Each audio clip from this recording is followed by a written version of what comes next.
Nous ne faisons plus de culture en Europe, nous gérons de la pathologie végétale. C'est-à-dire nous essayons de maintenir vivants des plantes qui ne demandent qu'à mourir tellement elles sont malades. Rien à voir avec de l'agriculture. L'agriculture, c'est pas ça. L'agriculture, normalement, c'est cultiver des plantes saines. On ne mettait pas un pesticide en 1950 sur les blés en Europe. Il n'y avait pas un traitement fongique qui était appliqué. Maintenant, c'est au moins 3-4. Sinon, le blé, il est pourri avant d'arriver dans le silo.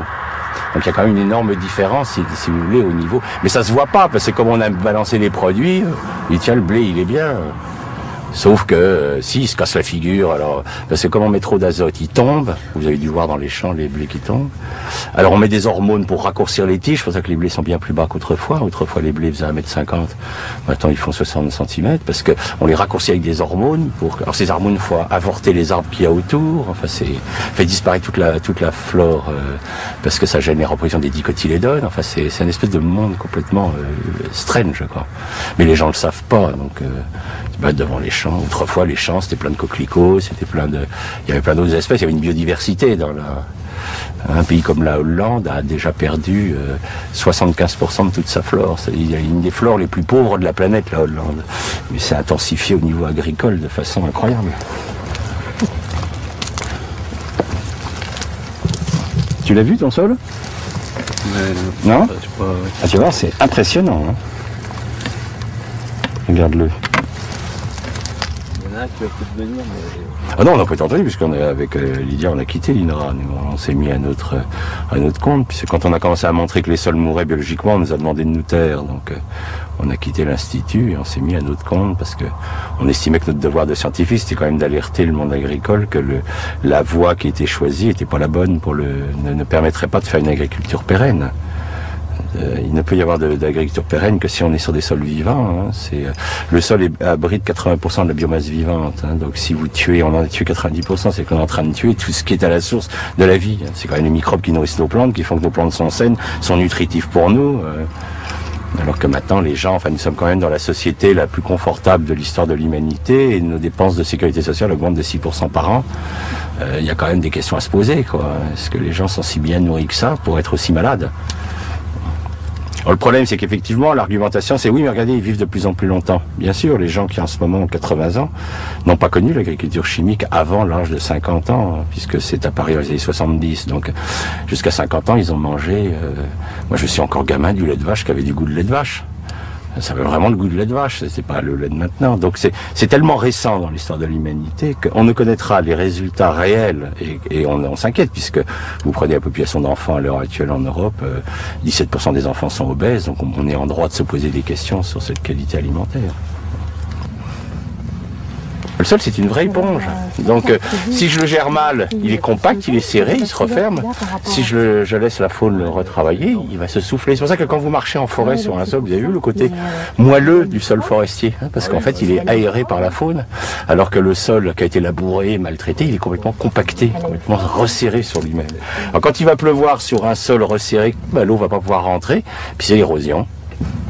Mais c'est plus facile d'accuser la pluie d'être responsable de l'érosion, des inondations, que de dire que c'est un système agricole qui a provoqué, hein, puisque les inondations que nous avons en ce moment, hein, depuis 20 ans, nous traversons les années les plus sèches depuis 3000 ans dans l'histoire de l'Europe, et jamais il y a eu autant d'inondations. C'est-à-dire qu'on a inventé, avec l'agriculture intensive, les inondations en période sèche, ce qui est très fort, quoi. Et les écologistes, à l'heure actuelle, se posent la question de savoir à quel moment c'est l'humanité qui commencera à s'écrouler. C'est-à-dire pour le moment, on a détruit 90% de notre biodiversité en Europe, ça va encore pour nous. Donc les écologistes disent est-ce que c'est à 95% que le système va lâcher? Est-ce que c'est... On ne sait pas. La catastrophe du Crétacé est ridicule en comparaison de ce qui se passe en ce moment. Mais ça meurt, puis les gens attendent, disent peut-être qu'un jour on va voir quand ça va péter, quoi.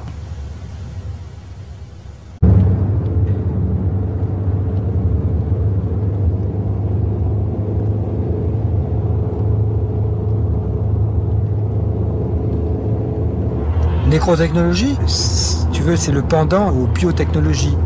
Ce qui est extraordinaire dans le cas de ce qu'on appelle les biotechnologies, c'est que les industriels qui les pratiquent, qui s'intitulent les industriels des sciences de la vie. D'ailleurs, il faudrait comprendre pourquoi ils utilisent le terme sciences de la vie plutôt qu'industriels de la biologie.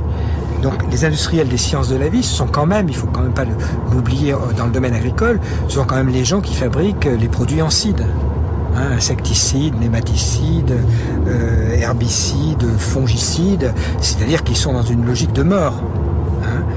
et comme ces gens-là fabriquent aussi des plantes, des semences, donc les soi-disant organismes génétiquement modifiés, le but de ces gens-là, c'est aussi de séparer la production de la reproduction, c'est-à-dire de stériliser les plantes, dont témoigne la technique de type Terminator. C'est-à-dire que voilà des gens qui sont dans une double logique de mort, puisqu'ils sont dans une logique de stérilisation du vivant et dans une logique de tuer, enfin dans une logique de biocide. Ces gens-là se présentent comme les industriels des sciences de la vie. Enfin, je veux dire, c'est quand même extraordinaire comme renversement orwellien du vocabulaire.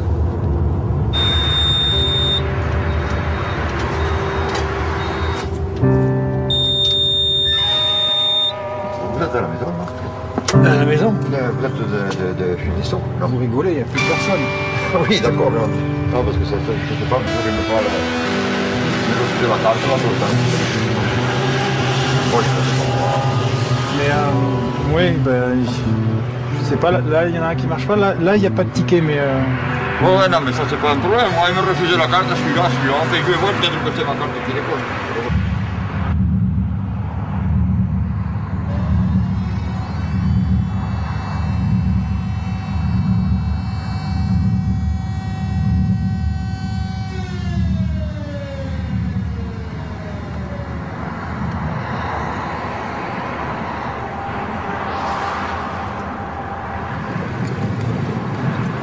Ben là, on voit le point le plus avancé de l'industrialisation de l'agriculture. C'est-à-dire qu'on ne peut même plus parler ici d'agriculture.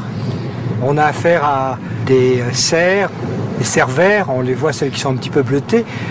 Là-dedans, on fabrique en ce moment je dis bien on fabrique, au sens de la manufacture, des tomates qui nécessitent, en gros, on peut dire, 1 kilo de tomates, c'est 1 kilo de fuel.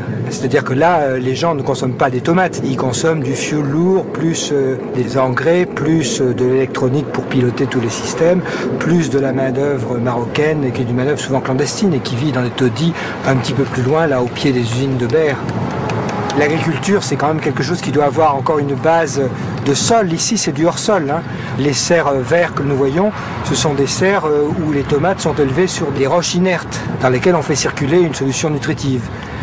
Donc ça n'a plus rien à voir avec l'agriculture, et pourtant on va continuer à appeler ça agriculture, comme on va appeler les tomates qui sortent de ces serres, on va appeler ça des tomates, on pourrait appeler ça des pétrotomates aussi.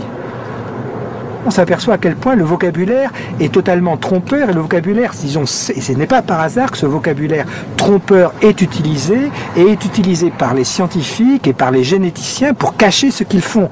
Alors qu'ils s'en rendent pas compte, ça c'est en effet tout à fait classique en matière de science ou en matière générale, c'est qu'on est, la génétique joue un rôle essentiellement idéologique dans cette affaire-là, hein, et l'idéologie ça consiste bien à exprimer les valeurs ou les envies ou les besoins des classes dominantes en prétendant que ces valeurs sont absolument naturelles et objectives, une naturalisation donc des rapports sociaux. Et c'est ce qu'on a fait, donc il m'a fallu évidemment très longtemps pour débrouiller ce discours scientifique et génétique, et pour m'apercevoir que ce discours était faux de A à Z.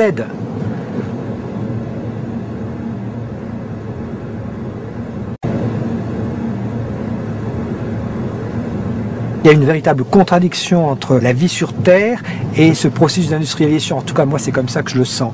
Et pour moi, l'agronomie, consiste à faire gratuitement par la nature, et évidemment, je tremble en le disant, hein, gratuitement par la nature, ce que nous faisons à coup de moyens industriels. Donc c'est quand même ça. Et on voit bien, quand on utilise le terme gratuit, on voit bien les obstacles absolument formidables. Parce que pourquoi une société qui est toute entière organisée pour marchandiser absolument tout, comment une société de ce type pourrait-elle développer, mettre au point, disons, ou s'engager dans des méthodes de la gratuité? L'agronomie, c'est pour moi la science de la gratuité. Et ça, c'est totalement contradictoire et totalement subversif.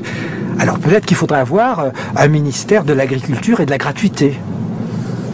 Ce serait pas mal, là. Je pense que là, on commencerait à s'engager, en effet, dans des voies qui permettraient de préserver l'avenir.